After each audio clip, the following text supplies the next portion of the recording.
उस गुम्मट जी की तलहटी के अंदर चंदन के हिंडोले पर आप साक्षात विराजमान हैं। उन्होंने उस गुम्मट जी के ऊपर लिखवाया नहीं कि निज नाम श्री कृष्ण की अनादि अक्षराती। अरे वो तो खुदा हुआ है, वो तो कौन बदल सकता है?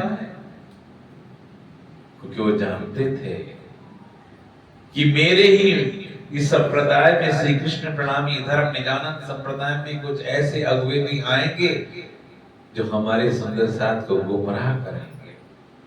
इसलिए वाणी में भी प्रकट हुआ कि मैं डरता हूं उन अगुवों से जो गुमराह करसी मेरी उम्मत।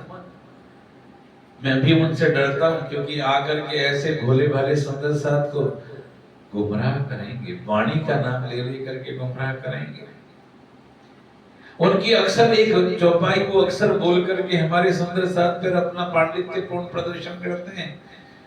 कहते हैं कि वो चौपाई आई है कि तारतम देख विचार के पीऊ लाए बेर दोए। तो वो भरमा देते हैं सुंदर साथ को। हाँ, चौपाई तो आई है कि एक बार आया श्री कृष्ण जी और दूसरी बार श्री जी साहब जी, पर श्री जी साहब आया इसका कोई प्रमाण यदि हमारा सुंदर साथ मांग लेना, है नहीं उनके पास। हम भी मांगते हैं, हम लिखते भी हैं सोशल मीडिया पे, बताओ किसको वो श्री जी साहब वाला मंत्र मिला, कहां से मिला, किसने किसको दिया, बताओ तो सही। और इस चौपाई का जो अर्थ है वो ये है कि हाँ, 2 बार आया तारतम। पहले कौन सा आया? बीज तारतम। षोडाक्षरी मंत्र धनी ने खुद आकर के, हमें तो गर्व होना चाहिए कि हमारा संप्रदाय ऐसा संप्रदाय है जिसमें किसी ऋषि मुनि ने कोई मंत्र प्रकट नहीं किया। खुद धाम के धनी राज्य ने आकर के अपना परिचय देकर के हमारे सदगुरु को कहा था, ये देवचंद्र, क्या तुम जानते हो मैं कौन हूं? हम भी तक सुनते हैं ना। मामती लालदास जी महाराज ने लिखा है उसमें पूरा कि 14 वर्ष तक जब निष्ठाबंद भागवत सुनी, 40 वर्ष की अवस्था हो गई। वो जामनगर के अंदर श्याम जी के मंदिर में जब भट्ट जी कथा सुनाते हुए 14 वर्ष तक सुनी निष्ठाबंद। यहाँ तो अभी क्या होगा ना, जब अभी तक यहाँ लगती करते हैं कोई कनखटी में, हाँ, तो हम एक दिन आएंगे, 3 दिन की छुट्टी कर लेंगे। अरे क्या हो गया, हर साल सुनते तो हैं, वही तो बात है। पर क्या सदगुरु धनीश्वर देवचंद जी महाराज ने एक दिन भी छुट्टी की? 14 वर्ष अनवरत। और तब खुद राज्य ने आकर के प्रकट हुए थे और कहा था, पूछा था, देवचंद बताओ तो मुझे पहचानते हैं मैं कौन हूं? क्या कहा था? बस मैं तो इतना ही जानता हूं कि आप मेरे प्रियतम हैं। तब उन्होंने अपना नाम बताया था कि निज नाम मेरा नाम श्री कृष्ण। पर यहां भी कोई भ्रम ना रह जाए, खोल करके अगले चरण में कह दिया, अनादि अक्षरातीत, जिसका ना आदि है ना अंत है, और जो अक्षरातीत धाम में रहता है, मैं वो श्री कृष्ण हूं। बोलो कृष्ण कन्हैया लाल की। तब सदगुरु धनीश्वर देवचंद जी महाराज ने अगला चरण पूरा किया था चौपाई का कि सो तो अब जाहिर भये सब विद वतन सही। अब वो प्रकट हो गए। हम हर साल सुनते हैं, पर वो जो दूसरे तारतम की बात है वो भी हमारे इन संतों ने उसको भी अच्छे से हमें समझाते हैं कि वो तारतम का तारतम क्या है। ये 18,758 चौपाई, वो जो दूसरा तारतम की बात है ना, कि तारतम का विस्तार हुआ जैसे बीज बहुत छोटा सा हो। बरगद के पेड़ का जो बीज होता है ना, बहुत छोटा, पर बरगद का पेड़ कितना विशाल होता है कि नहीं होता? ऐसे ही ये हमारे तारतम को ही उन 6 जो षोडाक्षरी मंत्र है, वो 16 अक्षरों का मंत्र का ही विस्तार हो गया। कितनी चौपाइयों में? 18,758। 758 चौपाइयों में। इस प्रकार से ये बात प्रमाणित यहाँ पर ये होती है कि वो कोई दूसरा तारतम नहीं है। निजनाम श्री जी साहब जी किसी ने किसी को दिया नहीं, कोई प्रमाण नहीं, पर हमारे भोले वाले सुंदर साथ को फरमाते हैं। पर मैं पूछता हूं आप सब सुंदर साथ जी से कि परमहंसों ने जिन्होंने 450 वर्ष पूर्व जो हमारी एक परंपरा चली, सदगुरु धनीश्वर देवचंद्र जी महाराज के माध्यम से होते होते होते फिर ये 12 परमहंसों पर आई, और हमारे परमहंस जी उस परमहंस परंपरा के जो पहले परमहंस हुए नित्य गोपाल मणिदास जी महाराज, हमारे सब ऐसा ही नाम उनका बोलते हैं। उन गोपाल मणिदास जी महाराज जो 302 बरस तक इस भूमंडल में रहे। कितने बरस? 302 बरस। और उसी परंपरा के हमारे सदगुरु रामरतन महाराज जी 5वें परमहंस हैं। तो क्या इन्होंने कोई चिंतन मनन नहीं किया होगा? जिन्होंने राज जी को साक्षात्कार कर लिया, और जब राज जी ने कहा कि अब पूछा कि अब आप कहां जाओगे? कहीं नहीं जाऊंगा, आपके हृदय में ही आके बैठ जाऊंगा। और जब हृदय में ही आकर के बैठ गए तो फिर किसी बात की कोई चिंता रहती है क्या? कोई आपसे कहे और वो आप कह दें कि आप कहां जाओगे, कि मैं तो आपके दिल में ही रहूंगा, तो फिर आपको कुछ पूछने की जरूरत रहती है? हर वक्त राज्य हमारे साथ हैं। तो ऐसे कुछ लोगों ने आकर के जो धर्म के अंदर कुठाराघात किया है ना, उनसे सावधान रहने की बात है। हमारा आने का उद्देश्य भी इतना ही है कि आप कहीं अपने उस मूल उससे ना भटक जाए। क्यों? आप कह सकते हैं कि भाई अभी तक तो शेरपुर से ऐसे कोई यात्रा निकली नहीं, तो अभी ऐसा क्या हो गया? तो मैं तो कहूंगा गलती हमारी तो है ही कि हम कभी नहीं आए। पर आपने भी सोने में सुहागे का काम किया, कभी आपने बुलाया भी नहीं। बोलो कृष्ण कन्हैया लाल की। आपने कभी याद किया कि हमारे यहाँ नजदीक में शेरपुर धाम है, हम वहां से किसी संतों को बुला करके कुछ बात करें?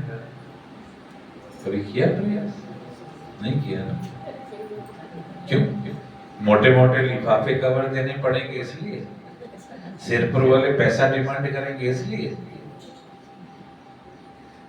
पर होना क्या चाहिए था? मैं तो आपको आपकी धाम की लीला को थोड़ी सी सुनाऊं, सुनना चाहोगे?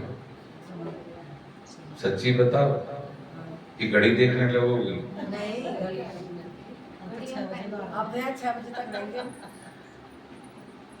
जिस वक्त हम अखंड परम धाम में उस आनंद में डूबी रहने वाली हम ब्रह्म प्रियाएं,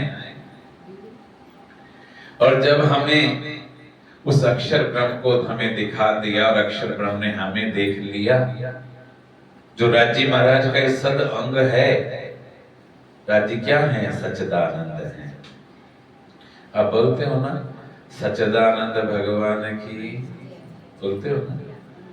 पर सच्चिदानंद को अगर शब्द को हम देखें विचार करके, तो 3 शब्दों से मिलकर के सच्चिदानंद बनता है, और उनमें से है एक सद। राजी ने अपने आप को 3 भागों में बांट लिया, सदन से बना दिया अक्षर ब्रह्म जो अक्षरधाम में रहता है, और चिदघन स्वरूप वो खुद है, चेतन है, और श्यामा अंग से बना दिया, आनंद अंग से बना दिया श्यामा महारानी। हो गया काम? अब राज्य ने सद अंग को कहा जो उनके जैसा ही है देखने में, पर वो क्या करता है? वो बाल लीला करता है, करोड़ों ब्रह्मांड बनाता और मिटा देता है। और राज्य क्या करते हैं? अखंड परम धाम में आनंद ही आनंद हम ब्रह्म प्रियाओं को देते हैं। श्यामा जी को जब प्रकट किया तो श्यामा जी ने कहा कि मैं अकेली, राज्य अकेले, ऐसे में आनंद क्या हो। तो उन्होंने अपने ही अंग से हमें प्रकट कर लिया 12,000 को। तो हम बोलते हैं श्यामा जी ना अंग हो सुंदर साथ। किसके अंग है ना? श्यामा महारानी के। किसी को डाउट है क्या? तेरा नाम क्या है? नीरज। और आपका क्या नाम है? परवेश। नीरज और परवेश को डाउट है क्या कि आप परम धाम की नहीं है? डाउट है परवेश में? पक्की बात है ना? धाम की है ना? श्यामा जी का अंग है ना? ए नीरज, डाउट है कुछ?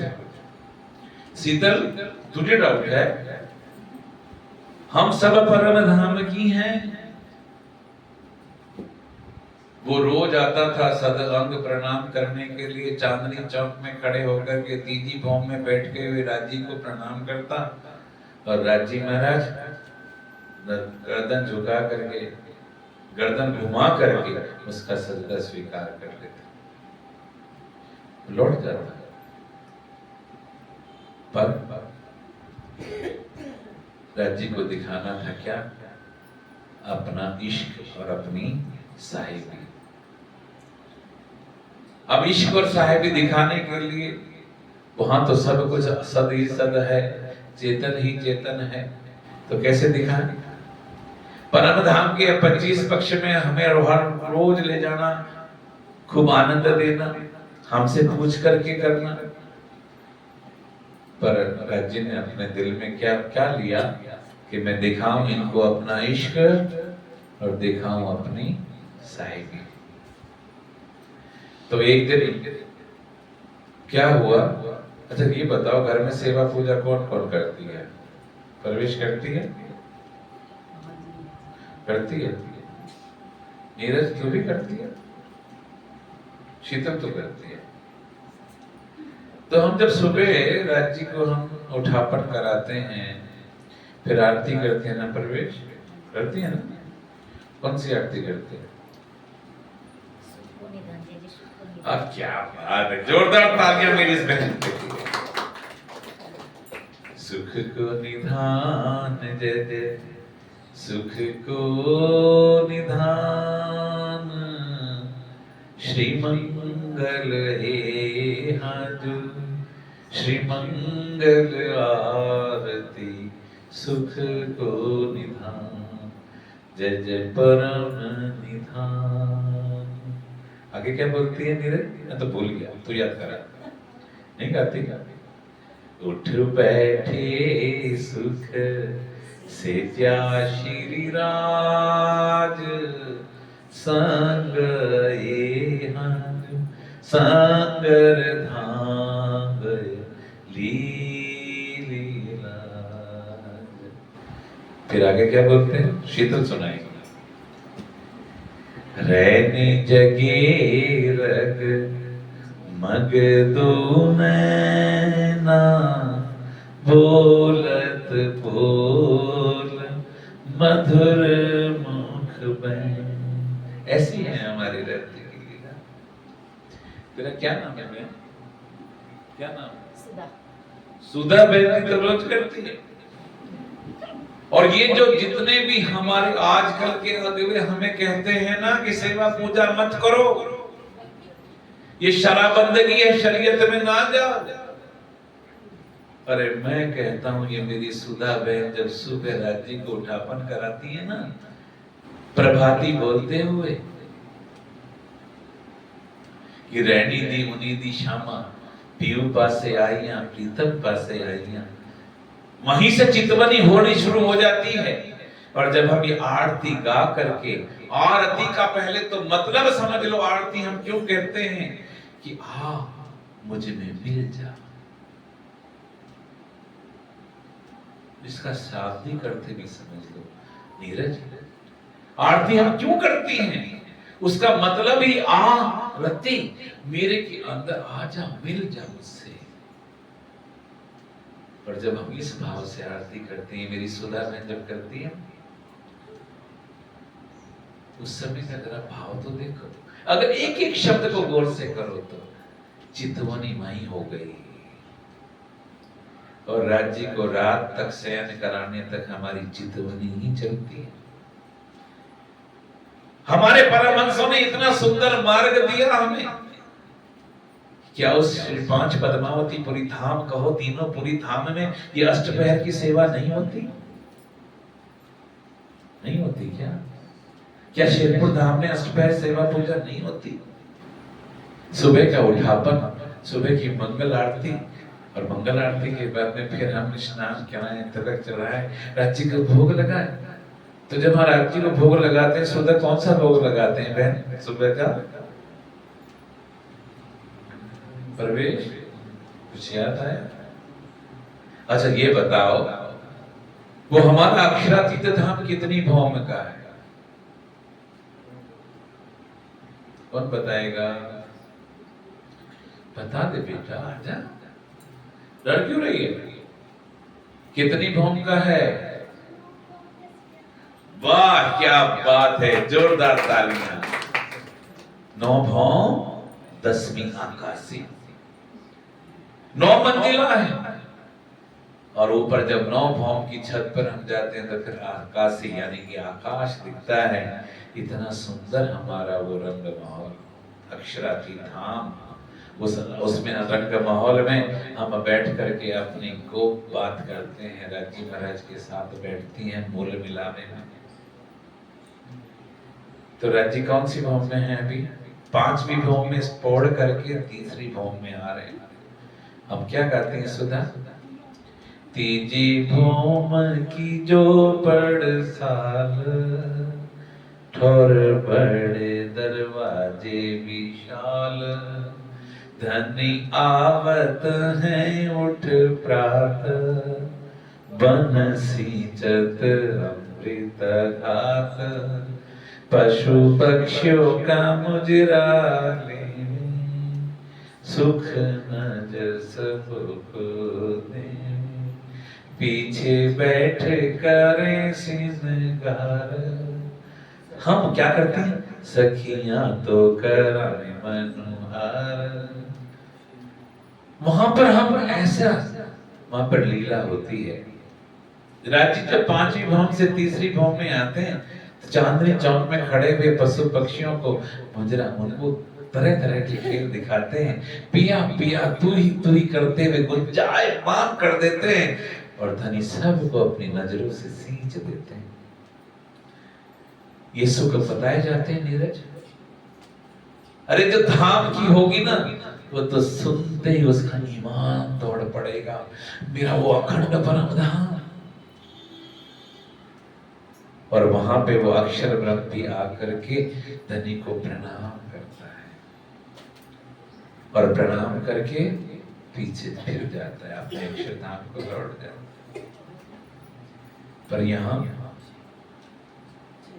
उस दिन क्या हो गया कि राज्य के दिल में आया, इधर उधर ध्यान जाएगा ना, जो आ रहा है आने दो, अपने ध्यान को इधर बनाए रखो। मुझे सिर्फ 2 ही घंटे आपने दिए हैं, उन 2 घंटों में मैं आपको कुछ जगाने का प्रयास करूंगा। तो राज्य महाराज ने दिल में लिया, चौपाई आई, वाणी के अलग कुछ भी नहीं बोलूंगा। हम पर ये आरोप भी लगाया जाता है परवेश, ये शेरपुर वाले अच्छा खिलाते हैं, अच्छा पिलाते हैं, खाओ पियो नाचो कूदो सो जाओ, वाणी नहीं सुनाते। पर मैं जो कुछ भी आज आपके सम्मुख बोलूंगा वो वाणी से ही बोल रहा हूं। पहले आई हक के दिल में, पीछे आई माए नूर, ता पीछे हादी रूहन में यों कर हुआ जब।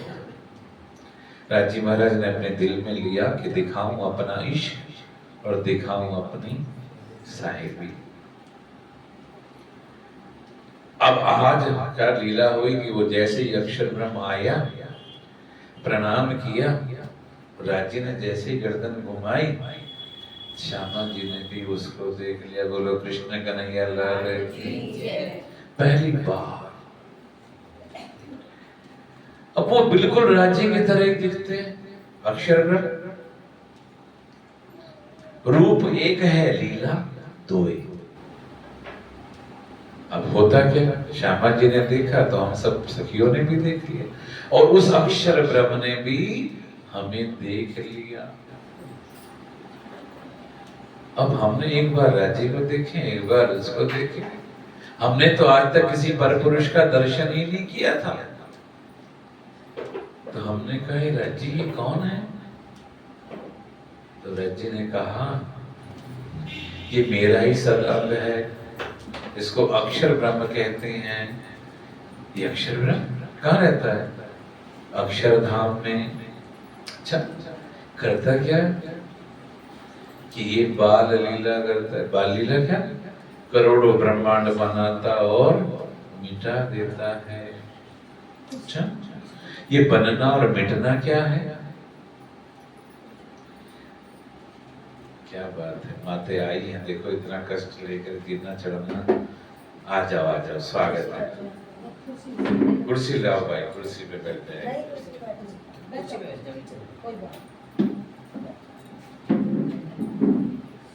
फिर क्या हुआ नीरज? फिर क्या हुआ? चौपाई कहती है अक्षर ब्रह्म ने जैसे ही हमें देख लिया, अक्षर मन उपजिए आस, देखो धनी जी को प्रेम विलास। जी इन ब्रह्म प्रियों के साथ, श्यामा महारानी के साथ कौन सी लीला करते हैं, मैं भी तो देखो।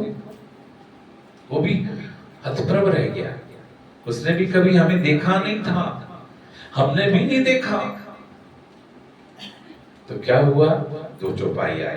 पहले आई हक के दिल, हक राज्य महाराज के दिल में। फिर आया किसके पीछे? आई माही नूर। नूर किसको कहा? अक्षर ब्रह्म को। ताप पीछे आ गई रोहन में, श्यामा जी और हम सब के भी मन में आ गई। यूं कर हुआ जब इस तरह ये खेल बन गया। बोलो कृष्ण कन्हैया लाल की। अब हमने जिद पकड़ ली,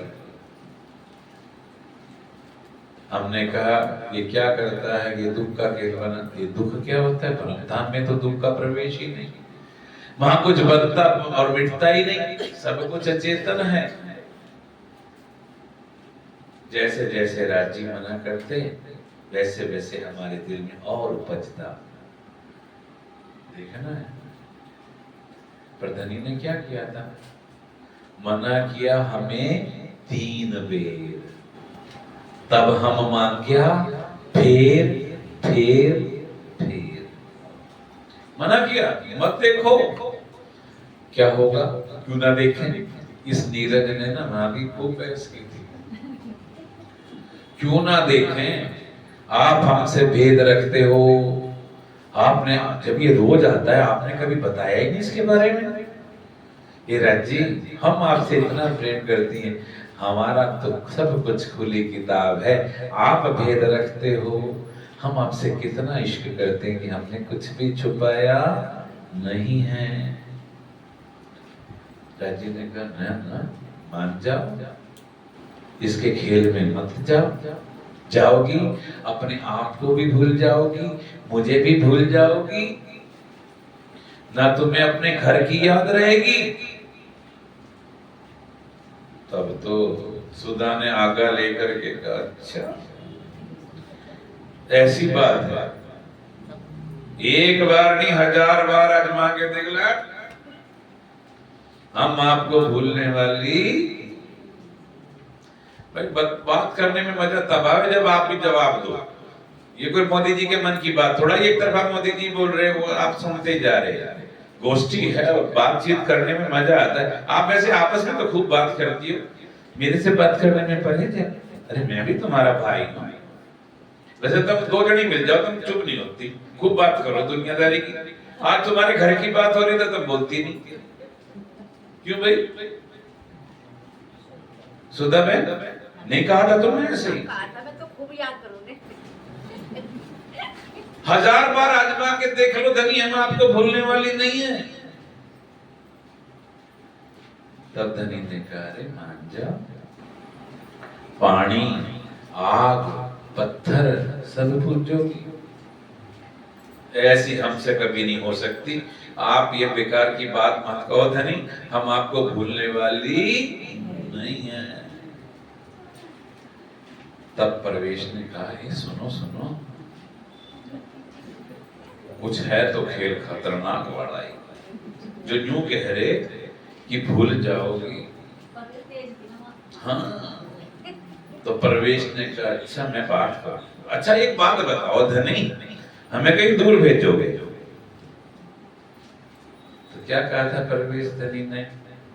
नहीं नहीं नहीं, अपने चरणों में ही बिठा करके दिखाऊंगा। बस फिर तो शीतल ने ताली बजा दी। कहने का फिर डरने की क्या बात है, जब आपके चरणों में है, आप सामने बैठे हो, फिर डर किस बात का? फिर क्यों डरे हैं? रज्जी ने कहा था, यही तो है अजूबा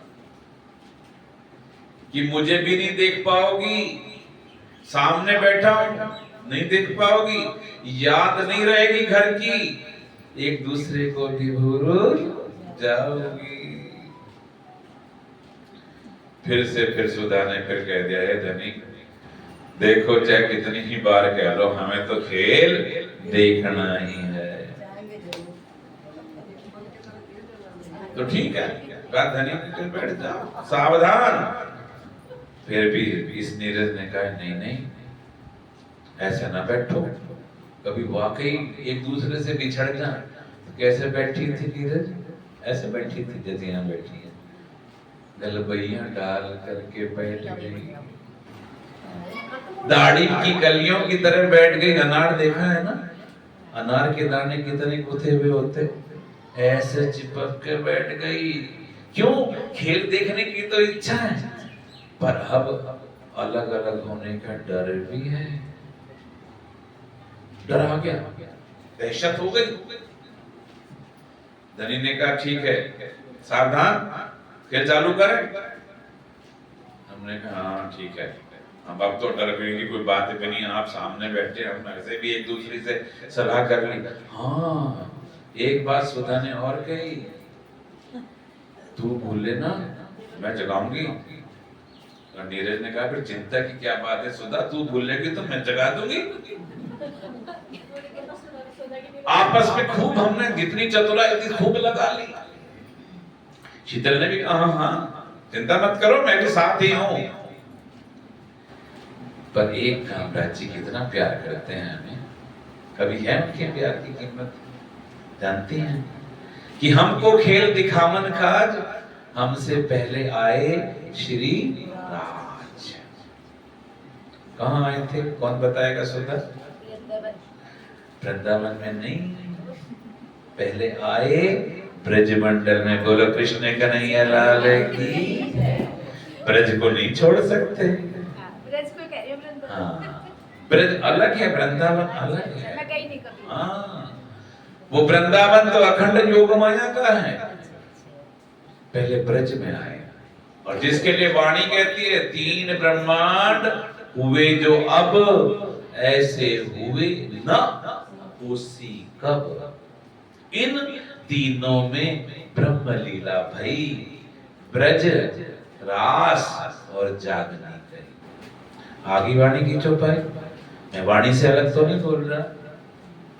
जो ये कहते हो कि वाणी नहीं बोलते शेरपुर वाले, तो ढोल की बजावे, ढोल की पिटे, नाचे गावे, भजन गावे और खुआ में बढ़िया सर सो जाओ। नहीं, हम आपको वाणी से ही कहने आए हैं। तो क्या जब हम ब्रज की लीला को काट देंगे तो क्या फिर ये सत्य होगा? ये धनी की बात सत्य होगी कि ये तीन ब्रह्मांड हुए जो अब ऐसे हुए ना हो सिकब। इन तीनों में ब्रह्म की लीला भई, ब्रजरास और जागनी कही। नहीं कही क्या? इमामती प्राणनाथ जी महाराज की वाणी में नहीं आया क्या? तो फिर ब्रज के अंदर कहां आए थे ये कौन बताएगा? ये परवेश बताएगी। परवेश तो सुनने के मोड़ में है, सुनाई तो मैं तो नहीं बोलूंगा, है मैं ऐसी बात है। ए नीरज, उसकी तरफ देख रहे, चल मैं तेरे से बात करूं, बता कहां आए थे ब्रज में? याद नहीं करोगी ना तूने बिल्कुल सही करके दिखाया। फिर परम धाम में ना यूं ही करके जाना पड़ेगा। याद कर लो, नहीं तो धनी हंसेंगे ताली मार मार के। ये 2.5 घड़ी का आज ही संत जी के मुखारविंद से सुनने का अवसर मिला। आत्मा तृप्त हो गई कि वहां ये 2.5 घड़ी का ही खेल है, और यहाँ 5,500 बरस बीत गए, पर वहां बोई जू का तू समय खड़ा है अभी, क्योंकि वो अखंड परम धाम की भूमिका में है। कहाँ है? कंस के कारागृह के अंदर। बोलो कृष्ण कन्हैया लाल की। जब वसुदेव और देवकी को कारागृह में डाल दिया, और कारागृह में डालने के बाद जैसा कि आप सबने सुना है भागवतों के माध्यम से, श्रीमद् भागवत करने वाले प्रवक्ता आपको खूब सुनाते हैं वो कृष्ण लीला, पर उसका गूढ़ रहस्य आपको कोई नहीं बताता। क्यों? क्योंकि वो खुद भी नहीं जानते। क्योंकि कहा है, वाणी में आया है कि हमको खेल दिखावन काज, हमसे पहले आए श्री राज। तो अब ब्रज मंडल में उस कारागृह के अंदर पहले कौन आया? पहले आए विष्णु का चतुर्भुजी स्वरूप, और चतुर्भुजी स्वरूप ने आकर के वसुदेव और देवकी को कहा कि हे वसुदेव जी, आपके पूर्व जन्म की मैं घटना आपको याद कराता हूँ। आप भूल गए होंगे कि आपने मुझे पुत्र रूप में मांगने का एक वरदान मुझसे मांगा था। तब मैंने कहा था कि समय आने पर मैं आऊंगा। अब मैं आ गया। वो चतुर्भुजी रूप ने आकर के कहा कि देखो, मैंने तो आपका जो वरदान आपने मांगा था वो पूरा कर दिया, पर अब जो 2 भुजा का स्वरूप आएगा, वो ये नहीं कहा कि जन्म लेगा, वो प्रगटेगा। वो 5 तत्व का नहीं होगा जैसे हमारे साधारण शरीर है, नहीं, वो प्रकट होगा। और उसे आप क्या करना? गोकुल के अंदर नंद बाबा और यशोदा मैया के यहाँ पहुंचा देना। वसुदेव जी ने कहा, प्रभु हथकड़ी लगी है, बेड़ियां पड़ी हैं, बाहर ताला लगा है, चौकीदार बैठे हैं, मैं कैसे करूंगा? ये वो सारी व्यवस्थाएं मैं खुद कर दूंगा। बोलो कृष्ण कन्हैया लाल की। वो मेरी जिम्मेदारी है। अब आपसे मैं एक उदाहरण के रूप में बात करता हूँ। नीरज, इस रणखंडी गांव के अंदर मोदी जी का कार्यक्रम लग जाए कि उस तारीख को मोदी जी, भारत के प्रधानमंत्री नरेंद्र दामोदर दास मोदी आएंगे, उदाहरण के रूप में है, तो क्या योगी जी नहीं आएंगे? योगी जी आकर के व्यवस्थाएं नहीं करेंगे क्या? शीतल, आएंगे कि नहीं आएंगे? अरे हाँ ना तो बोलो, गर्दन हिला ले, मुझसे बोल के बता। आएंगे ना? क्यों प्रवेश नहीं आएंगे? योगी जी 2 दिन पहले आके डेरा डाल देंगे, आए प्रधानमंत्री जी आ रहे हैं, और बाकी मंत्रियों की तो रेल बेल मची होगी। डीएम और एसएसपी तो भाग दौड़ रात दिन करेंगे, नहीं करेंगे? क्यों? ऐसे ही वो कौन आए, चतुर्भुजी स्वरूप, वो वैकुंठाधिपति आ गए। क्यों? कि वो आने वाला है कौन? जिसके लिए वो भी ध्यान में करते हैं कि किसी तरह मुझे भी उनके दर्शन का लाभ मिल जाए। पर यहाँ पर महामती प्राणनाथ जी महाराज की एक चौपाई आती है कि प्रभु लीला ढांपी होती अवतारो द्रम्यान। वो ब्रह्म की लीला इन अवतारों के बीच में वो ढांपी हुई थी, वो उजागर नहीं कर पाया कोई। तो उजागर होती कैसे? जब तारतम्य नहीं था, कि जिसके पास तारतम्य ना हो तो वो समझेगा कैसे इस आंकड़ी को। और ये जो 2 भुजा का स्वरूप प्रकट हुआ, वो कह करके चले गए, और जैसे ही वो अंतर ध्यान हुए, तुरंत एक 2 भुजा स्वरूप प्रकट हो गया। बोलो कृष्ण कन्हैया लाल की। वो कौन है? वो जो 2 भुजा का स्वरूप सुंदर सा जो प्रकट हो रहा, उसके अंदर वाणी कहती है कि आत्म अक्षर जोश धनी था। हमारे धनी का जोश है उस स्वरूप के अंदर, और आत्म की वो अक्षर, आत्म अक्षर की है, वो प्रकट हुआ। और जैसे ही गोद में उठा करके वसुदेव जी चले, हथकड़ियां बेड़ियां सब खुल गई। बोलो कृष्ण कन्हैया लाल की। पहरेदार भी सो गए, ताले भी खुल गए। जमुना जी में हम लेकर के जा रहे हैं, जमुना जी में, क्योंकि भादों का महीना, जमुना जी ने भी कहा कि वो जा रहे हैं तो क्यों ना मैं भी चरण स्पर्श कर लूं। जैसे जैसे जमुना जी ऊपर को चढ़ती जाए चरण स्पर्श करने के लिए, वसुदेव जी और ऊपर को करते जाए। छोटा सा लल्ला अपना पांव चरण कमर बाहर निकाल करके अपना अंगुष्ठ स्पर्श करा देता है, और जमुना जी भी धन्य हो जाती हैं। बोलो कृष्ण कन्हैया लाल की। दो भाग में बट गई। वसुदेव जी गोकुल में ले जाके नंद बाबा के यहाँ पहुंचा दिए। तो अब हम ब्रह्म प्रियाएं जो खेल देख रहे हैं परम धाम में, वहीं आ जाओ। यहाँ पर धनी ने तो अपनी बात पूरी कर दी कि हमें खेल दिखाने के लिए हमसे पहले आए श्री राज। और कौन टल सकता है? क्या ये वाणी के अंदर नहीं है? क्या ये रास ग्रंथ के अंदर ये सब नहीं है? क्या ये महामती प्रणनाथ जी महाराज के मुखारविंद से निसृत उस 18,758 चौपाइयां नहीं है? और हम कब आई थी? रात में तोड़ पड़ी थी क्या नीरज?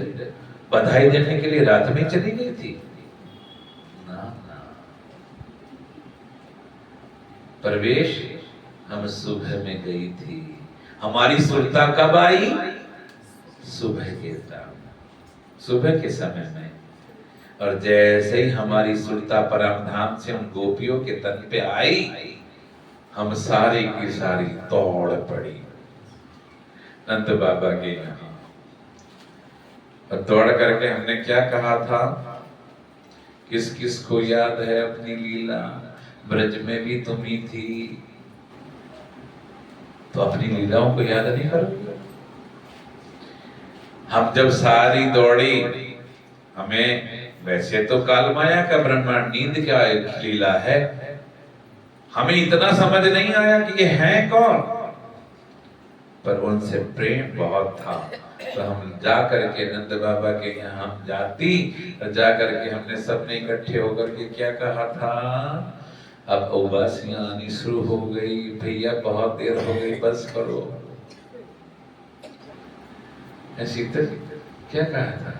नंद के आनंद भयो इतनी कम हो गए, क्यों शर्म आ रही है? हमारी लीला है। अरे सुना तो जिनको अड़ोस पड़ोस के होंगे उन्हें पता चल जाए कि कोई कृष्ण प्रणामी धर्म का प्रचार प्रसारक आए हुए हैं, निजानंद संप्रदाय के प्रचारक आए हुए हैं। नंद के आनंद भयो, अरे नंद के आनंद भयो, हाथी घोड़ा पाल की, अरे हाथी घोड़ा पाल की। ऐसे हम पहुंच गई थी नंद बाबा के यहाँ। 9 लाख गायें थी। यशोदा मैया मक्खन खाने को नहीं देती होगी, बड़ी कृपण थी, नहीं देती थी सुधा, दे नहीं थी, इसीलिए हमारे लिए मक्खन खाने आ बैठा हो, क्योंकि वो दे नहीं थी यशोदा मैया। ऐसा नहीं था, पर हम गोपियों के तन में जो हम चाहती थी ना, ये छोटा सा लल्ला हमारे यहाँ आए, हमारा मक्खन चुराए, हमारा दही ले, हमारी इच्छा पूरी करने के लिए वो नंद के कुमार हमारे घर आते थे। हम ग्वाल बालों को सबको भगा देते थे, अकेले में रोक लेते थे, खूब देखते निहारते। वो तोतली भाषा में बोलते, तब भी हमें लाड उमड़ता।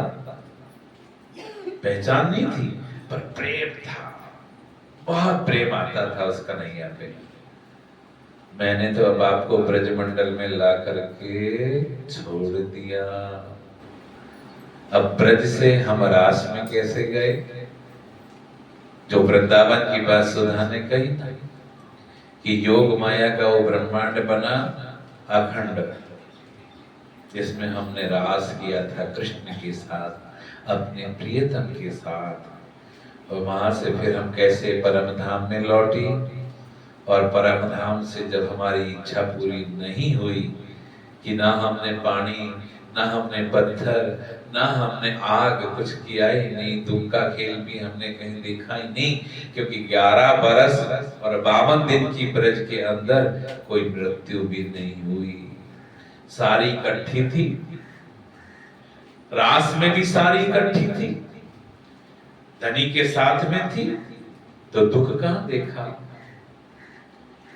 तो वो जो दुख का खेल देखने की इच्छा थी, उसके लिए हमें फिर से वापिस इस काल माया के ब्रह्मांड में हमें फिर से भेज दिया। और इस बार क्या किया?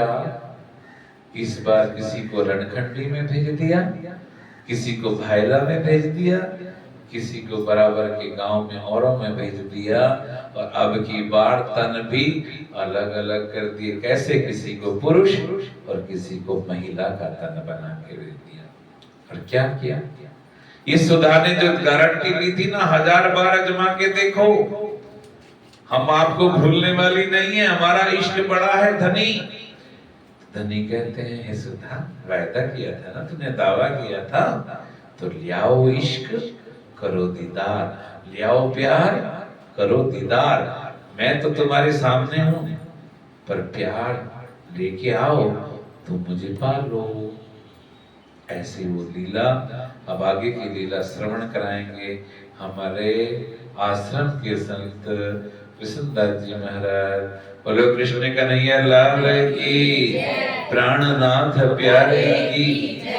मेरी बात ढंग से समझ आई नहीं, उसका मतलब तो जयकारे में इतनी कमजोरी है। चलो भाई, जैसा भी आपने मुझे बर्दाश्त किया, अगर अच्छा लगा होता तो फिर दोनों हाथ ऊपर करके जयकारा ना लगाते। बोलो कृष्ण कन्हैया लाल की, प्राणनाथ प्यारे की। आज के आनंद की जय।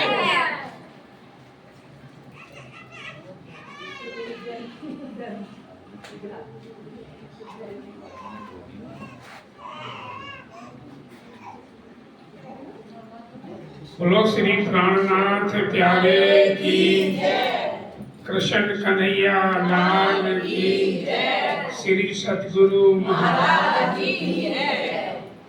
प्यारे सुंदर साथ जी, अभी आपने हमारे राजकुमार पालीवाल जी के मुखार बिंद से लीला सुनी कि हम ब्रज में कैसे आए। राजी महाराज हमारे साथ साथ आए,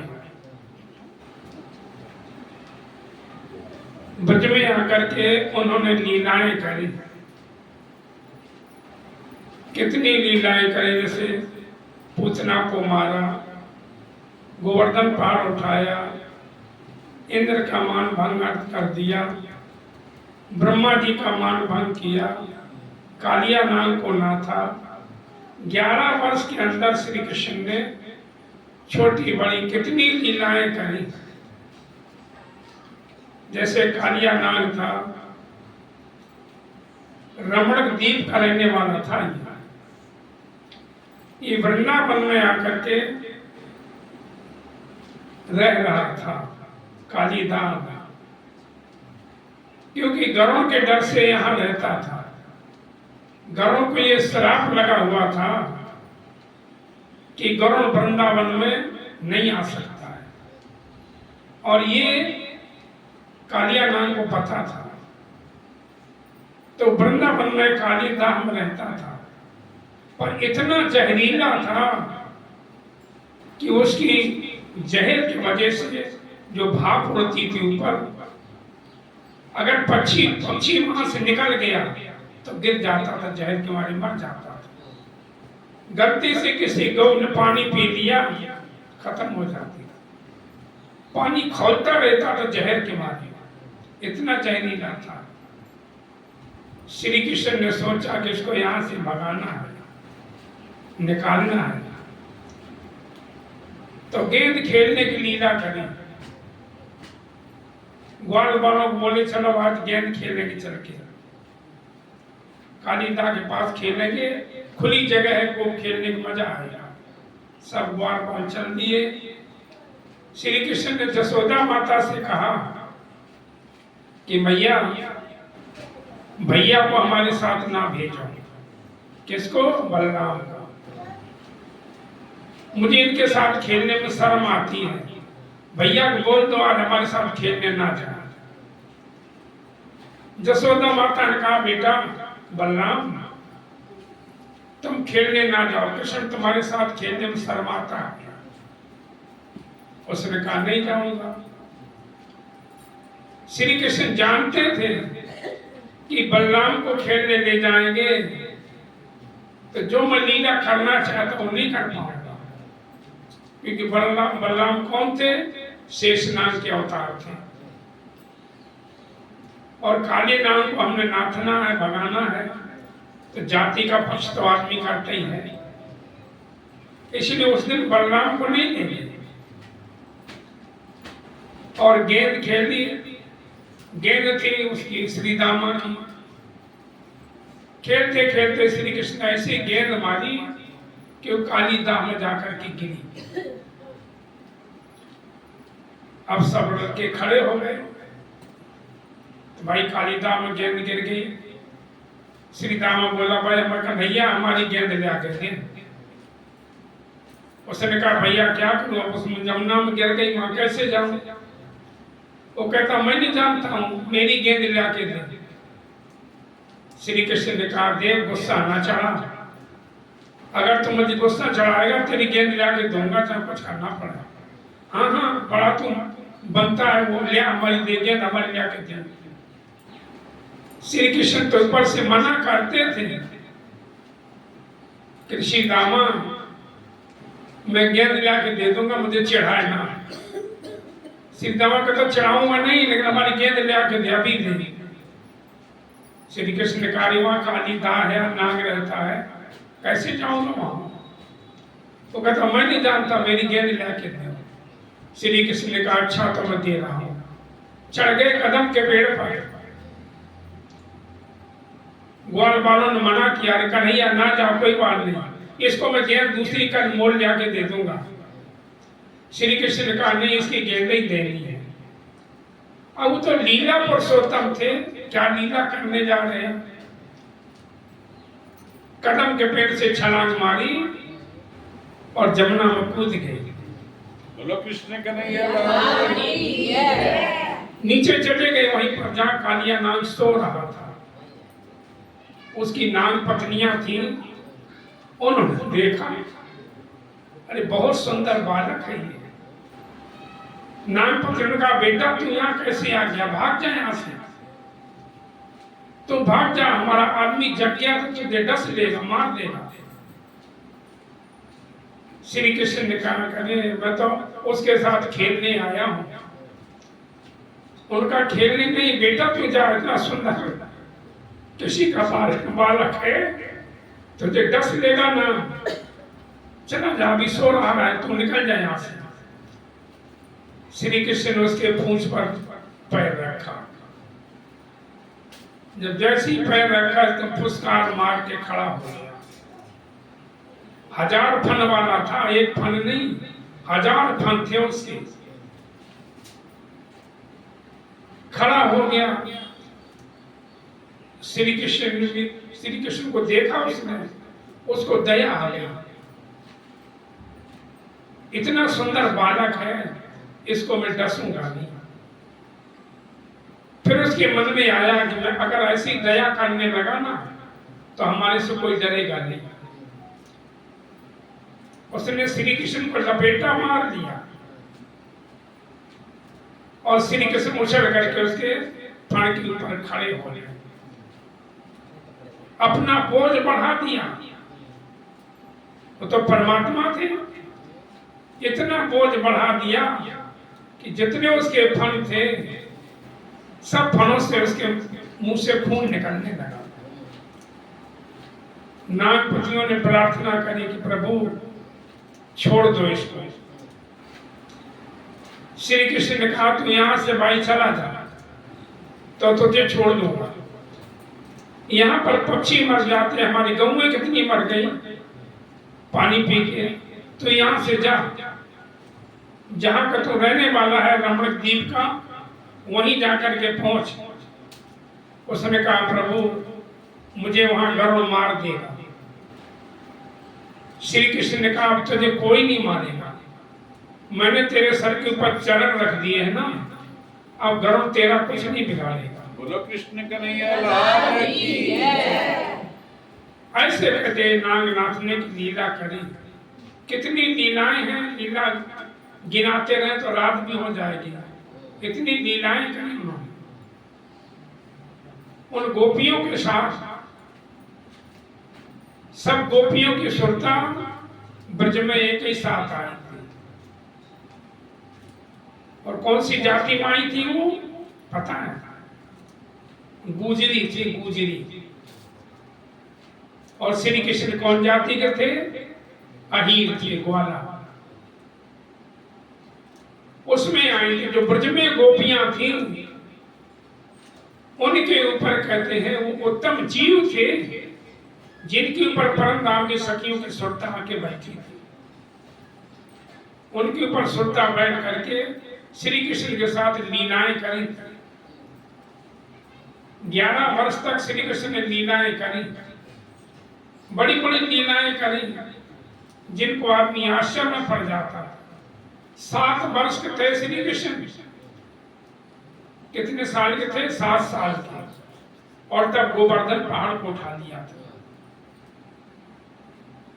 इंद्र को क्रोध आ गया था कि हमारी पूजा बंद करवा दी। ठीक, जब हर साल इंद्र की पूजा होती थी, अभी होता ना गांव गांव में जब बरसात नहीं होती तो क्या करते लोग, यज्ञ करते हैं। ऐसी वहां इंद्र की पूजा होती थी कि बरसात करता है, फसल होती है, हमारी गौओं को घास मिलती है। तो श्री कृष्ण ने एक बार कहा नंद बाबा से कि बाबा आज तो पूरे गांव में जगह जगह कढ़ाई रखी है, पकवान मिठाई क्या क्या बन रहे हैं, कौन सा त्योहार है।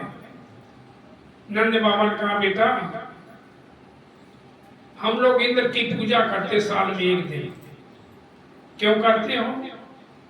नंद बाबा बोलते देखो इंद्र पानी बरसाता है, खुश हो जाता है उसकी पूजा करने से, तो वो पानी बरसाता है, फसल होती है, बढ़िया घास होती, गौओं के वास्ते घास मिलती है। श्री कृष्ण ने कहा अच्छी बात है, पर इंद्र खाने आता होगा जब उसकी पूजा करते हो, खिलाते हो? कहते खाने नहीं आता। तो श्री कृष्ण ने कहा भाई कब से कर रहे पूजा? नंद बाबा बोले बेटा हमारे पिताजी करते आते थे, हम भी करते हैं। श्री कृष्ण ने कहा जब खाने नहीं आते हो तो क्यों पूजा करते हो? हमने किसी को बुलाया अपने घर में कोई प्रोग्राम में, 1 बार बुलाया, 2 बार बुलाया, जब नहीं आता तो क्यों बुलाऊंगा? श्री कृष्ण ने कहा हम नहीं उसको बुलाते, नहीं उसकी पूजा करते। जब इतने वर्षों से तुम पूजा करते आ रहे हो, खाने नहीं आता है, तो हम तो गोवर्धन की पूजा करेंगे। वहां हमारी गौ में घास खाती चलती, हम खेलते हैं। हट कर गए श्री कृष्ण। सबने कहा चलो कोई बात नहीं बाबा, अब की बार गोवर्धन की पूजा कर दो। सबने कन्हैया हट कर रहा है, चलो। अब एक रूप धारण करके श्री कृष्ण उस गोवर्धन में, गोवर्धन भगवान बन के बैठे बैठे जितने मिठाई पकवान गाड़ियों में लाद लाद करके ले गए, और श्री कृष्ण का देखो वो गोवर्धन भगवान बैठे।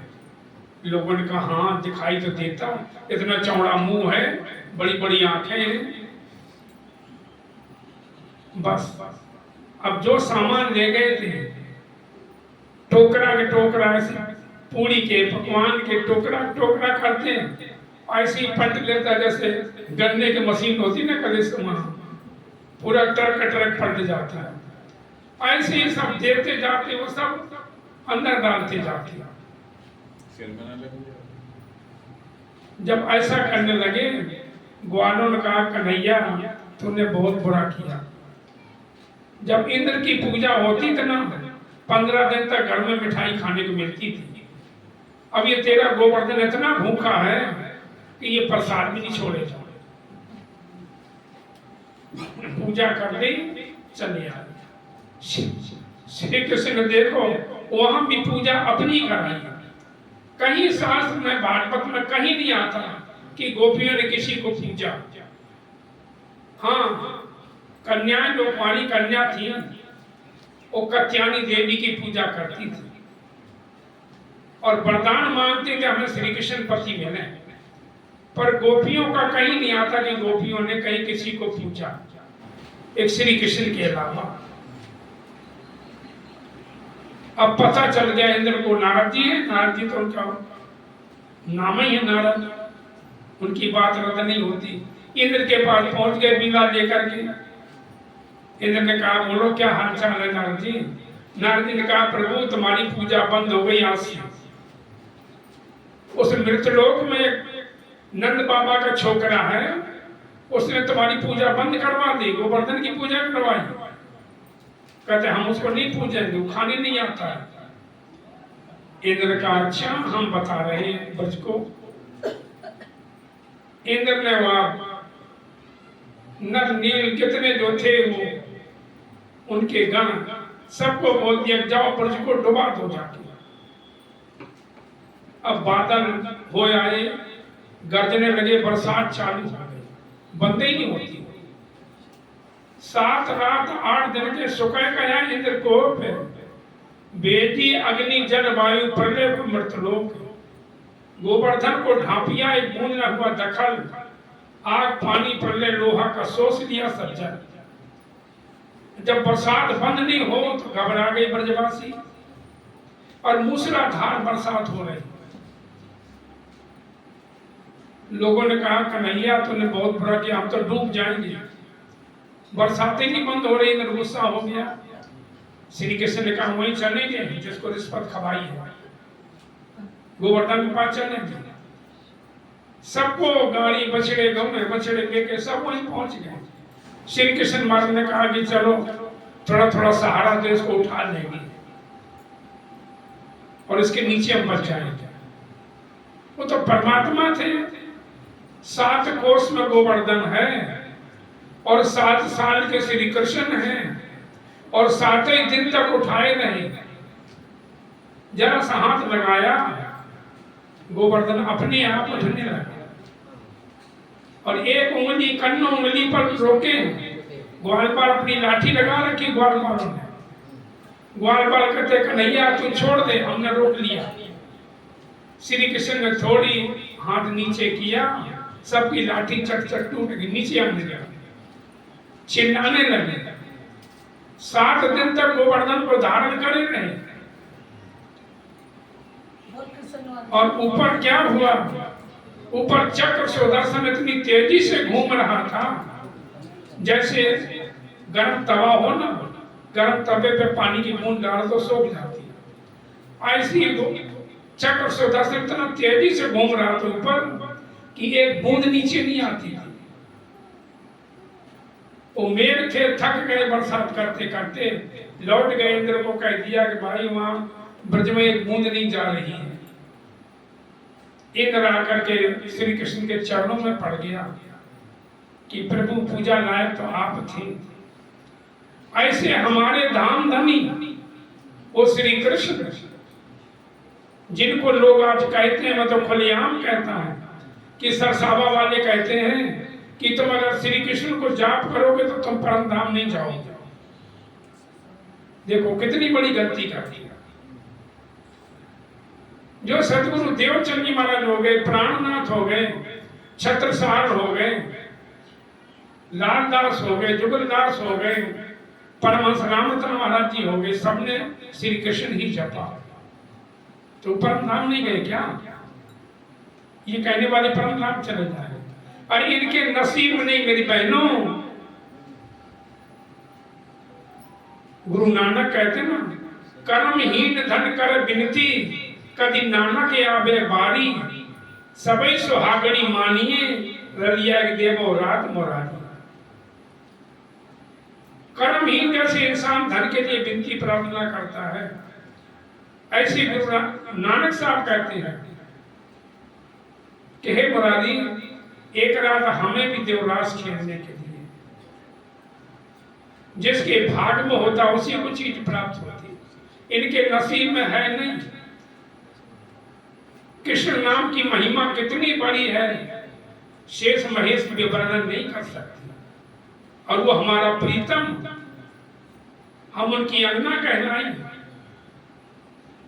और ये लोग हमारे भोले भाले सुंदर साथ को भटकाते हैं कि नहीं नहीं, दूसरा जो नाम आया है, 2 बार निज नाम आया, वो श्री जी साहेब आया। जैसे हमारे पालीवाल साहब ने बताया कि वाणी और गीतक से प्रमाण दो, हम मान लेंगे। कहाँ आया, कब आया, किसके ऊपर, किसको दिया और किसने दिया, कोई तारीख सन बताओ तो, कि हमारे भोले भाले सुंदर साथ को भटका रहे हैं। इसलिए सुंदर साथ जी मैं आप लोगों के चरणों में आया कि आप अपनी जगह से विचलित नहीं होना। जो मूल नाम श्री कृष्ण है वही सब कुछ है। 2 बार तारतम आने का मतलब 2 बार लिखा है कि तारतम देख विचार के पीऊ जाए 2 वेद, एक ही अग्नि सिर पर जली तो रह खांगलू। 2 बार का मतलब है, एक बार तो सतगुरु देवचंद जी महाराज को दिया 16 अक्षर का, और एक बार हफ्सा में स्वामी श्री प्राणनाथ जी के ऊपर ये वाणी उतरी, ये भी तारतम है, ये भी तारतम है। ये 2 बार आया है। हमारे भोले भाले सुंदर साथ को भटका रहे हैं। इसलिए हम लोग सब मिलके गांव-गांव जाते हैं कि सुंदर साथ जी इतना बड़ा नाम, अरे जिनको ब्रह्मा विष्णु तरस गए नाम के लिए, उनके दर्शन तक नहीं कर पाते। उसके साथ सदगुरु ने हमारा संबंध जोड़ा है और ये हमें उससे भटका रहे, दूर कर रहे हैं। ऐसा नहीं, जैसे हमने बताया ना अभी कि मोबाइल में 10 नंबर होते ना, 10 नंबर होते मोबाइल में, 9 नंबर आप सही मिलाओ और 1 नंबर गलत मिला लो तो आपका मिलेगा नहीं जिसको करना चाहते। सारे दिन लगे रहो पर मिलेगा नहीं, बात होगी नहीं। क्यों? 1 नंबर गलत मिला रहे हैं। ऐसी श्री कृष्ण की जगह साहेब लगा दोगे तो परम धाम जाने के लिए ये गारंटी है। और वो हमें सबको भड़का रहे हैं, अपने आप को बहुत वो मानते हैं। स्वामी जी पहले ही कह दिया था, मैं डरता हूं पिछले इमामों से, दुनी को करसी गुमराह, अकल अपनी दौड़ावसी कैसी तरीका मोहम्मद चला। हमें उनसे डर लगता है, जो अगुए होंगे वो हमारे भोले भाले सुंदर साथ को गुमराह करेंगे, और वही कर रहे हैं। पर सुंदर साथ जी जो राज्य के साथ छेड़छाड़ करता है, गुनाह करता है, उसको कहीं जगह नहीं मिलती। ग्रस्त थाई कुकर्म करे ते जाए जमपुरी रोए, पर साधु थे कुकर्म करे तेनो ठाम न देखा कोई। ग्रस्त से गलती हो जाए तो उसकी माफ हो जाती है, पर साधु महात्मा होते जानते हुए भी गलती करता है, उसको स्वामी के कहीं ठिकाना नहीं, कहा जाना पड़ेगा। इसलिए सुंदर साथ जी कैसी कैसी 11 वर्ष 52 दिन तक श्री कृष्ण महाराज ने लीलाएं करी। जब वो 11 वर्ष के हो गए तब उन्होंने एक दिन गोपियों से कहा कि हे सखियों, आज मेरा जन्मदिन है, हम चाहते हैं कि हमारे साथ आप वृंदावन में चले, रात्रि में हम लोग रास लीला खेलें। सखियों ने कहा कन्हैया ये नहीं होगा, क्योंकि हम दिन में तो तुम्हारे साथ कहीं खेल लेती हैं, दूध दधी के बहाना जाती वन में खेलते हैं, पर रात्रि को नहीं जा सकती। हम कुलवधू हैं, हमारे पति हैं, देवर जेठ हैं, सास ससुर हैं, बालक हैं, रात्रि को नहीं जा सकती हम। तो श्री कृष्ण नाराज हो गए, हमारी बात नहीं मानी, बोलचाल बंद हो गई। 52 दिन जुदागी लीला होती नहीं। श्री कृष्ण गऊ में बछड़े लेकर के गली से निकलते हैं, गोपियां अपने अपने दरवाजे खड़ी हो जाती हैं, श्री कृष्ण को देखती हैं, श्री कृष्ण गोपियों को देखते हैं, पर बोलचाल नहीं। इस बात को 52 दिन हो गए।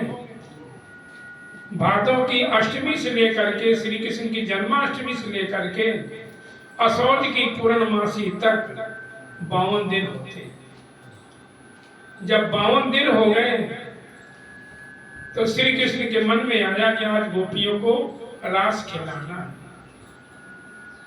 अक्षर ब्रह्म को भी किशोर लीला के दर्शन कराना, क्योंकि अक्षर ब्रह्म दर्शन करने जाता था ना परम धाम में, उसने मांगा था कि किशोर लीला होती है ये परम धाम में, इसके दर्शन हमें कैसे होंगे। अक्षर ब्रह्म को रास में दर्शन करवाएं। तो शाम के समय में गऊ में बछड़े लेकर के आ रहे थे श्री कृष्ण।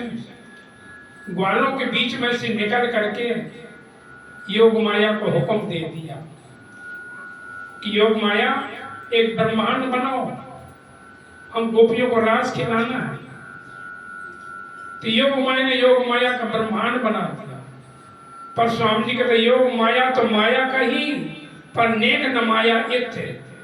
योग माया नाम है, पर माया का लवलेश भी नहीं वहां पर। योग माया ने न्यारा ब्रह्मांड बना दिया। घर थे तीत ब्रह्मांड थे, अलगो थे तारतम की दो निर्धार। परम धाम से भी अलग और संसार से अलग योग माया का ब्रह्मांड बना दिया। तहां जाए के बैंड बजाई, सखियां सभी नहीं बजाई। वहां से बंसी नाद किया। 52 दिन की जुदागी थी। हर गोपी को यही लगा कि मेरा नाम लेकर के मुझे बुला ले। साउंड ठीक करो थोड़ी। हर गोपी को यही लगा। जो जैसी हालत में थी, शाम का समय था, कोई गौ का दूध निकाल रही थी, कोई दूध गर्म कर रही थी, कोई रोटी बना रही थी, कोई पति को भोजन करा रही थी, कोई बच्चे को दूध पिला रही थी, अपने अपने काम में व्यस्त थी। जैसी बंसी की नाद हुई, आवाज हुई, एक सेकंड नहीं लगा बंसी की आवाज और जो सखियां जिस काम को करती थी छोड़ने की आवाज एक ही आई। दौड़ पड़ी, तामसियां राजसियां चली, स्वातसियां शरीर छोड़ के मिली। तामसी सखी 6000 थी, दौड़ पड़ी। उनके पीछे राजसी दौड़ी, उल्टे पुल्टे श्रृंगार करके। पर स्वातसियों विचार करियो, त्यारी आना दिवराना रे बाप। स्वातसी सखी सोचने लगी कि बंसी बज रही और मुझे बुला रहे हैं, पर अबे हमारा आदमी एक रोटी और खाएगा, एक रोटी पोके दे दूं फिर जाऊंगा। कोई सखी दूध गर्म कर रही थी, सोचती है कि एक उबाला और आ जाए फिर दूध उतार के तब जाऊं। जल्दी पल्ली करने लगी। उनके पति जान गए कहीं जाना चाहती। उन्होंने दरवाजे बंद कर दिया। जैसे ही दरवाजे बंद करे, वो सखियां आगे दौड़ रही थी। कौन? राजसी तामसी। जैसी दरवाजे बंद करे, सखियों ने शरीर छोड़ दिया। जो स्वासी सखी थी 2000, उनके साथ साथ योग माया ने पूरे संसार को, पूरे ब्रह्मांड को अपने अंदर लीन कर लिया।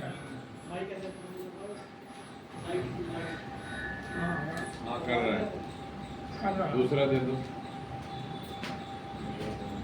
पूरे ब्रह्मांड को अपने अंदर लीन कर दिया। इसलिए जब वो दौड़ रही थी सखियां, योग माया ब्रह्मांड में जाना था और ये शरीर काल माया का है, ये वहां नहीं जा सकता था, पहुंच ही नहीं पाता। योग माया ने सबको एक सेकंड के अंदर योग माया के तन दे दिए, नूरी तन दे दिए। जैसे नूरी तन दिए, सब जहाँ श्री कृष्ण योग माया के ब्रह्मांड में बंसी बजा रहे थे, वहां गोपियां पहुंच गए। और ये संसार योग माया ने पूरा पूरा अपने अंदर लीन कर लिया। योग माया में ताकत होती है, एक सेकंड के अंदर पूरे ब्रह्मांड को अपने अंदर कर लेगी और एक सेकंड में जैसा तैसा खड़ा कर देगी। इसीलिए जब तक रास होता रहा उनके ये ब्रह्मांड था नहीं। अगर ये ब्रह्मांड होता तो उनकी मर्जी से तो नहीं गई थी अपने पतियों की, फिर उनके आदमी ढूंढने क्यों नहीं गए? ये प्रश्न उठता है कि गोपियां जब रास में गई, सारी रात रास खेली, तो उनके पति ढूंढने क्यों नहीं गए? क्योंकि कोई था ही नहीं, संसार ही नहीं था। इस बात को जब से सृष्टि रचना हुई कोई नहीं जान पाया। स्वामी श्री प्राणनाथ जी ने इस भेद को आके खोला और वहां जाकर के जैसी पहुंची, श्री कृष्ण ने कहा आओ स्वागत है, आओ स्वागत है। पर ये बताओ कैसे आना हुआ? तुम सब व्याकुल होकर के आई हमारे पास में, कैसे आई? क्या बात है? कुशल तो है ब्रज में, राजी खुशी तो है सब। अब चुप, गोपियां क्या जवाब दे? तुम्हें ने बुलाया और तुम्हें कह रहे कि राजी खुशी है, लौट जाओ।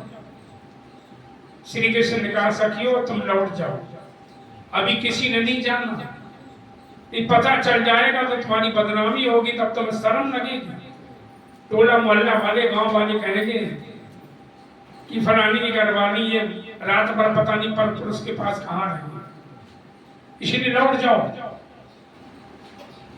ज्ञान देने लगे रात्रि के समय में अपने पति को नहीं छोड़ना चाहिए, चाहे जैसा भी हो, अंधा हो, लंगड़ा हो, कोढ़ी हो, दरिद्र हो, दुखी, कैसे कुछ भी हो। पत्नी का धर्म होता है कि अपने आदमी को नहीं छोड़े, और तुम अपने आदमी को छोड़ के हमारे पास आई हो, लौट जाओ। जब ऐसा कहा था तो स्वामी राजसी सखी बेहोश होकर के गिर गई। तामसी सखी ने उठा के खड़ा किया कि तुम घबराओ नहीं, चिंता ना करो, ये बालाजी अपने को छोड़ेंगे नहीं। जवाब सवाल किया था कि ठीक है, आपका कहना महाराज सही है कि पति कैसा भी हो त्यागना नहीं चाहिए, तो हमारे आत्मा के पति तो आप हैं, हम आपको कैसे छोड़ दें? तो श्री कृष्ण को जवाब नहीं आया, मैं आपकी परीक्षा ले रहा था। फिर रास लीला खेली और कितनी बड़ी रास हुई सुंदर साथ जी। कोई 6 महीना की रास बताता, कोई कितने की, पर जिसमें आपने रास खेला और स्वामी जी की वाणी है, कोई झूठ नहीं बोला उन्होंने। मृत लोक और स्वर्ग की ब्रह्मा और नारायण रास रात के बीच में ये चारों दरमियान कितनी बड़ी रात्रि हुई जिसका कोई हिसाब ही नहीं, क्योंकि संसार ही नहीं था। उसमें जाकर के रास लीला खेली। रास खेलते खेलते पर श्री कृष्ण ने कहा श्यामा महारानी को कि श्यामा जी चलो बहुत भीड़ हो रही है, हम लोग अलग खेलेंगे चलते।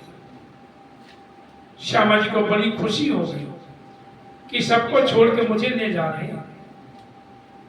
थोड़ी दूर चली, बोली भाई मैं तो थक गई, अगर ज्यादा दूर ले जाना है तो मुझे उठा के लेके चलो, अब मेरे से चला नहीं जाता।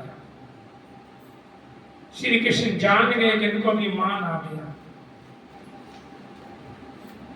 वो तो प्रेम का भूखा होता है, जहां आपके अंदर हमारे अंदर थोड़ा सा अभिमान आया कि परमात्मा लाखों कोस दूर हो जाता था। ऐसे नहीं मिलता होगा। आपने सुना होगा मटकी फोड़ देती तो जसोदा माता ने उखल से बांधा था, पर कितनी रस्सी लिया के जोड़ी। पहली बात तो लकड़ी लेके मारने दौड़ी, कन्हैया भाग लिया, जान गया कब पिटूंगा, भाग लिया। जसोदा माता पीछे दौड़ी, बुढ़ी थी वो, थोड़ी दूर दौड़ी, थक गई। श्री कृष्ण भी खड़े हो गए, बोले आजा बेटा नहीं मारूंगी। कन्हैया कहता मारेगी भैया, नहीं मारूंगी, आजा बेटा आजा। श्री कृष्ण आ गए, अच्छा नहीं मारूंगी, ले मैंने डंडी फेंक दी, और लकड़ी जो लिए थी फेंक दी। श्री कृष्ण लौट आए और पकड़ लिया। लकड़ी क्या होती है? अहंकार का प्रतीक होता है। लाठी होती हाथ में, हथियार औजार हो तो अहंकार का प्रतीक होता है। परमात्मा अहंकार से मिलता नहीं था, तुम कितना भी कुछ कर लो, तो प्रेम का भूखा है।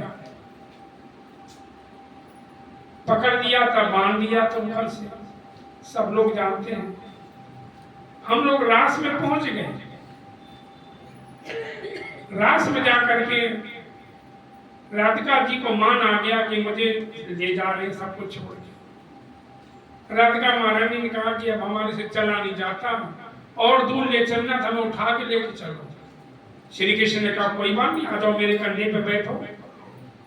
श्री कृष्ण नीचे बैठ गए, कंधे बैठो, जैसे ही कंधे पैर उठाया बैठने के लिए, श्री कृष्ण जी अलोप हो जाते। राधिका महारानी धड़ाम से गिर गई नीचे, बेहोश हो गई। अब उधर सखियां देखती हैं, क्योंकि 12,000 हैं, सब देखती हैं कि कन्हैया कहां चला गया, दिखाई नहीं देता। ढूंढती रही, फिर बोली चलो श्यामा जी से पूछेंगे। अब देखती हैं तो श्यामा जी भी बीच में नहीं है। उनका अरे पता नहीं है कहां चले गए दोनों। ढूंढती फिरती लताओं से, वृक्षों से, पौधों से, पूछती फिरती पागल की तरह, रो रही, तड़प रही है। जाते जाते देखा तो एक जगह श्यामा जी एक लता के नीचे पड़ी बेहोश। सखी नगारे कितना निर्दयी निकला, हमें छोड़ा तो छोड़ा, पर श्यामा जी को भी छोड़ के चला गया। थोड़ी देर के बाद, आधी घड़ी के बाद श्यामा जी को होश आया। पूछती हैं श्यामा जी श्याम सुंदर कहाँ है? उनका मुझे कुछ पता नहीं कहाँ चले गए। अब सब उदास हो गई, चलो चले अब घर को लौटे, और क्या है।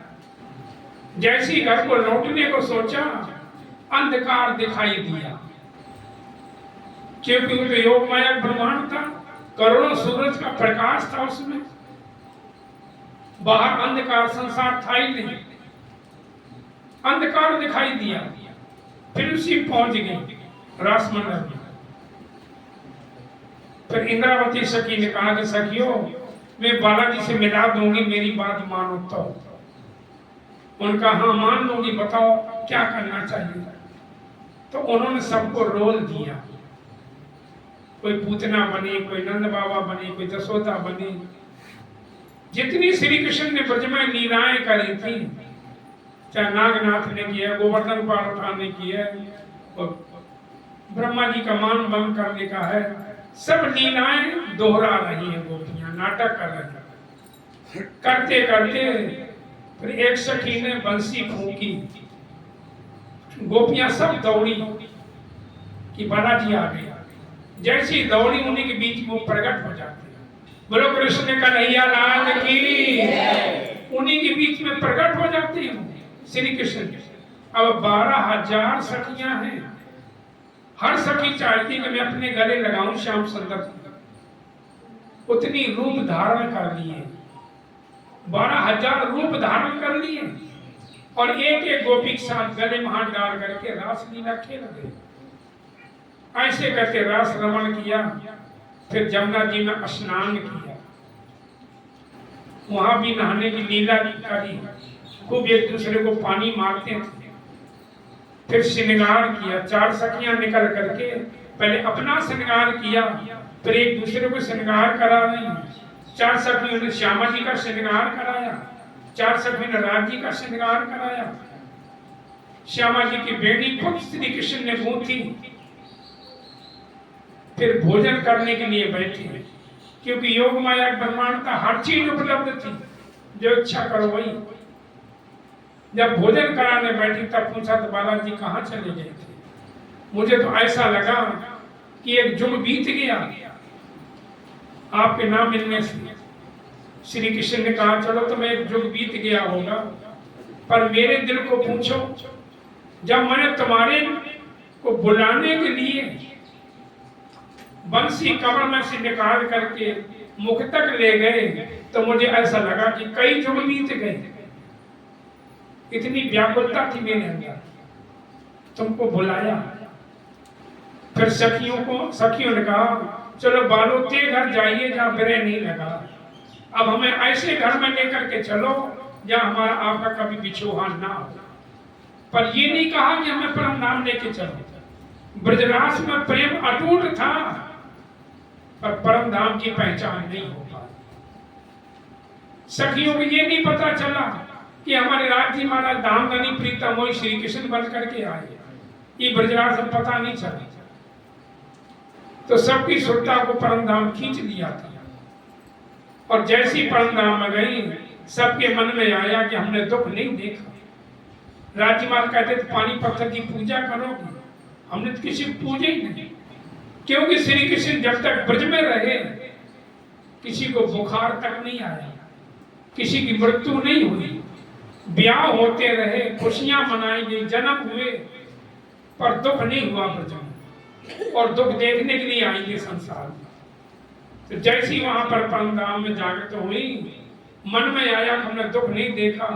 राजकुमार दिल की बात जान गए, फिर इनके ऊपर नींद का आवरण डाला और सब इस संसार में आ गए।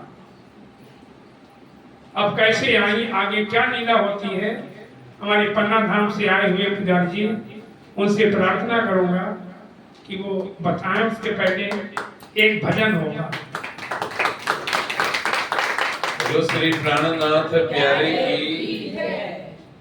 आपको आलस आ गया क्या?